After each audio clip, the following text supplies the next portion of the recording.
Hello दोस्तों, आज मैं द्वितीय विश्व युद्ध के सबसे कम उम्र के योद्धा की वास्तविक जीवन कहानी पर आधारित फिल्म की व्याख्या करने जा रहा हूं, जिसे सोल्जर बॉय कहा जाता है। फिल्म रूस में शुरू होती है, जहां एक परिवार के 3 सदस्य नदी के किनारे बैठकर अपने समय का आनंद ले रहे हैं। उनमें से सबसे छोटा सेर्गी एलिओश्को वह एक पेड़ के ऊपर होता है और बड़े भाई और मां की तरफ देखता है। तब अचानक एक जर्मन फाइटर प्लेन उन लोगों की तरफ आते हैं और मां अपने बच्चों को झाड़ियों में छुप जाने को कहती है। लेकिन 6 साल के बच्चे का दावा है कि वो डरा नहीं है और जेट पर गुलेल से वार करता है। वह जेट को हिट करने और उन्हें विस्फोट करने का प्रबंध करता है। लेकिन जब उसने इधर उधर देखा तो उसका परिवार जा चुका है और इसके बाद हमें पता चलता है कि वो एक सपना था। सेर्गेई सपने से डरकर जाग जाता है और अपनी मां को बुलाता है। तभी कोई उसके दरवाजे पर नॉक करता है और वह यह मानकर कि यह उसकी मां है, वह उसकी ओर दौड़ता है। लेकिन एक पड़ोसी महिला घबरा कर आती है और उसे जीवित रखने के लिए भगवान को धन्यवाद देती है और उसे सूचित करती है कि उसकी मां और भाई मर चुके हैं। छोटा लड़का समझ नहीं पा रहा है कि वो क्या कर रहा है और वह घर पर ही रहना चाहता है ताकि वह अपनी मां की प्रतीक्षा कर सके। लेकिन महिला उसे बताती है कि जर्मन्स ने उन पर हमला किया है और उसे भाग जाना चाहिए। तभी कुछ सिपाही उनके घर पहुंचे और उस महिला ने सेर्गेई को खिड़की से भगा दिया। लेकिन सोल्जर्स महिला को बाहर निकलने से पहले ही गोली मार देते हैं। अब वह 6 साल का बच्चा अपने दम पर है, जिसका कोई परिवार और दोस्त नहीं है। जैसे ही सेर्गेई घर से भागता है, वह देखता है कि उसका पूरा मोहल्ला उसके पीछे चल रहा है और वह अपनी मां को पुकारता है और वहां से भाग जाता है। कुछ देर दौड़ने के बाद वह जंगल के बीच में रुक जाता है। वहां वह छोटा बच्चा अपनी मां को पुकारने लगता है कि आओ और उसे ले जाओ, क्योंकि वह खो गया है और उस रात वह जंगल में ही रहता है।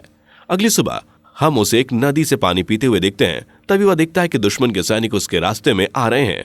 सेर्गेई यह जानते हुए कि वे खतरनाक है, इसलिए वह जल्दी से एक पेड़ की जड़ों के अंदर छिप जाता है। लेकिन तभी एक सांप उसके पास आता है और वह चौंक जाता है, लेकिन वह एक शब्द भी नहीं बोलता और उससे वह दूर भगाता भी नहीं है, क्योंकि सेर्गेई सांपों से ज्यादा सैनिकों से डरता है। फिर सोल्जर्स नदी के किनारे कुछ खाते हैं और चले जाते हैं, जिसके बाद सेर्गेई उनका बचा हुआ खाना लेकर रात को खाता है। हालांकि दिन के अंत तक सेर्गेई थक जाता है। उसने 2 दिनों से ठीक से खाना नहीं खाया है और बिना किसी मंजिल के चल रहा है। इसकी वजह से वह गिर जाता है, लेकिन चलना बंद नहीं करता। फिर यहाँ रास्ते में वह एक जंगली जामुन देखता है और उन्हें खाने जाता है। लेकिन तभी उसके पीछे एक धमाका होता है। लड़का चक्कर जैसा महसूस करता है। जो भी उसका पीछा करता है उसे गुमराह करना शुरू कर देता है। हालांकि ऐसे हालत में भी वो बहादुरी से खड़ा होता है और उस शख्स से कहता है कि उनके पास राइफल है और डरे नहीं। वो लंगड़ाता आगे बढ़ता है, लेकिन थोड़ी देर बाद वह बेहोश हो जाता है। जब वह सो रहा होता है तो 2 सिपाही उसके पास आते हैं। इसके बाद का दृश्य रूसी सेना के बेस पर जाता है, जहां कमांडर कुजनेत्सोव अपने पेट्रोल सोल्जर्स की प्रतीक्षा करता है और वे उस छोटे बच्चे के साथ आते हैं जो घायल और कमजोर है। जब सैनिक उसे बताते हैं कि ये उसके पक्ष में है तो वह छोटा लड़का उठ जाता है और अपना परिचय देता है। और जब बच्चा कमांडर से हाथ मिलाता है तो सैनिक हंसते हैं और कहते हैं कि वह अपना परिचय भी दे। सैनिकों के साथ वह अफेक्शन महसूस करते हैं। सोल्जर्स उससे पानी पिलाते हैं और खाना भी खिलाते हैं। यहाँ तक कि कोल्ड कमांडर भी बच्चे की देखभाल करते हैं। अगले दृश्य में कटाया नाम की एक नर्स सेर्गेई को कपड़े पहनाती है और उसका ट्रीटमेंट करती है। बच्चा उसे अपने घावों पर एक टैंक बनाने को कहता है, क्योंकि वह बड़ा होकर सैनिक बनना चाहता है। घायल सैनिक भी बच्चे से बात करते हैं। सेर्गेई कमांडर की बंदूक और उसके बैच से मोहित है। कमांडर भी उस छोटे लड़के के सवाल का जवाब देता है और गोलियों को निकालने के बाद उसे अपनी पिस्तौल से खेलने देता है। सेर्गेई उसे अपने पेट पर बने एक टैंक को दिखाता है और खुद एक सैनिक होने का दावा करता है। लड़का बहुत जल्दी ठीक हो रहा है। नर्स कात्या ने कमांडर से लड़के को बटालियन के साथ रहने देने के लिए कहा है, लेकिन वह असहमत है, यह दावा करते हुए कि यह सुरक्षित नहीं होगा। वह सेर्गेई को एक अनाथालय में भेजना चाहते हैं। सैनिकों ने अपना सारा खाली समय सेर्गेई के साथ बिताया है। उससे दिन भर कई लोग मिलने आते हैं। वे उसके लिए उसके घर का भेजा हुआ खाना लाते हैं और उसे अपनी दूरबीन से भी खेलने देते हैं।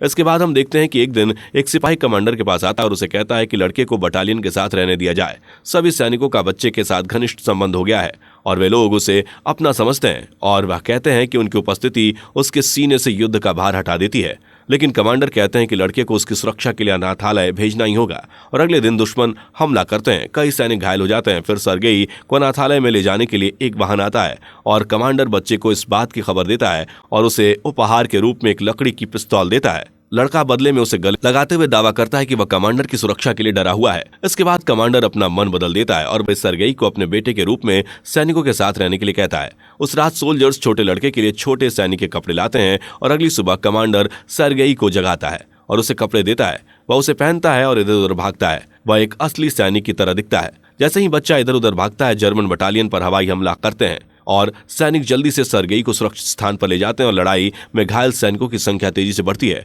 सर्गेई खुद को उपयोगी बनाना चाहता है, इसलिए वह प्यासे सैनिकों को पानी पिलाता है। उनमें से एक ने उसने अपने परिवार द्वारा भेजे गए एक पत्र को पढ़ने के लिए कहा, क्योंकि उनकी आंखों पर पट्टी बंधी होती है। छोटा लड़का उनकी मदद करता है, लेकिन वह पढ़ना नहीं जानता। वह पत्र लेता है और उस पर लिखी चीजों को बनाने की कोशिश करता है और कहता है कि सिपाही की गाय सुरक्षित घर वापस आ गई है। तभी सिपाही कहता है कि उसके पास गाय नहीं है। दूसरे सिपाही उसे कहानी जारी रखने के लिए कहते हैं और हंसते हैं।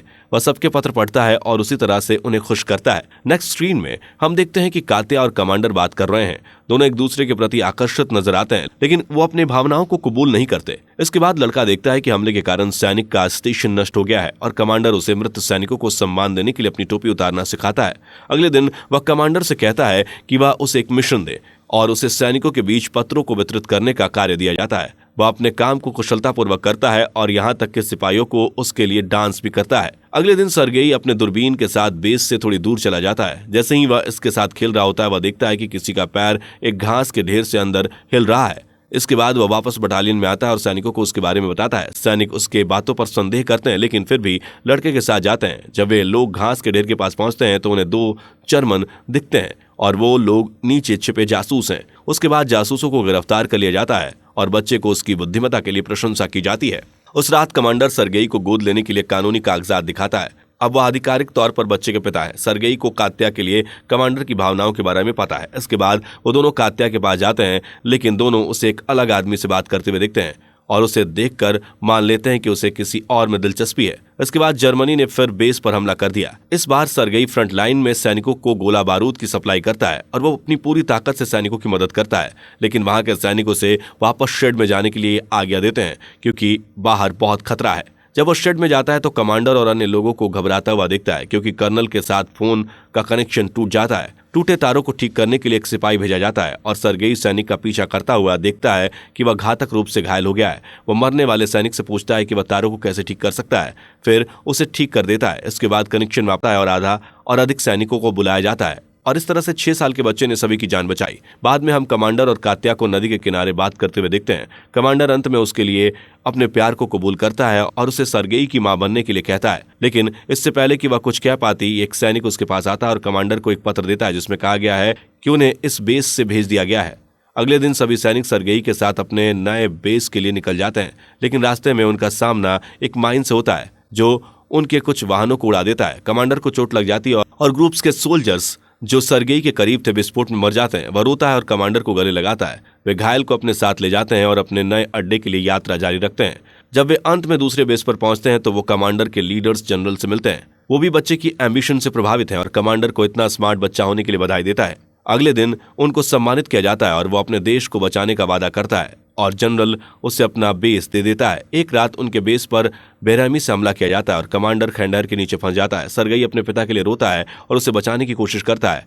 वह अन्य सैनिकों को बुलाता है और लोग अंत में कमांडर को बाहर लाते हैं। अगले दिन सर्गेई घायल कमांडर के पास जाता है और कमांडर को बचाने की कोशिश में उसके हाथ चोटिल हो जाते हैं। बच्चा अब टीम का एक अविभाज्य हिस्सा हो गया है।